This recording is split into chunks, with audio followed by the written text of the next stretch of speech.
2023కి ఆ యొక్క చైతన్యం ఎక్కువైంది.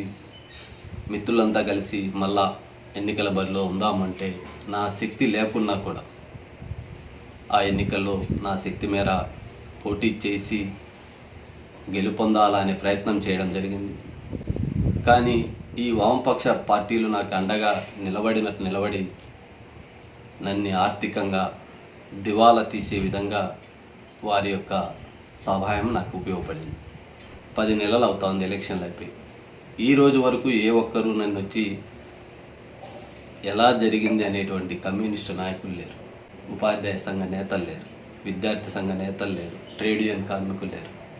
వారి పుణ్యాన ఈరోజు నా ఇంటిని తాకట్టు పెట్టుకున్నా, నా పొలాన్ని తాకట్టు పెట్టుకున్నా, ఇంకా నన్ను తాకట్టు పెట్టుకోవడానికి ఎవరూ లేరు. కాబట్టి ఈరోజు మీ ముందు నేను మాట్లాడే పరిస్థితి వచ్చింది.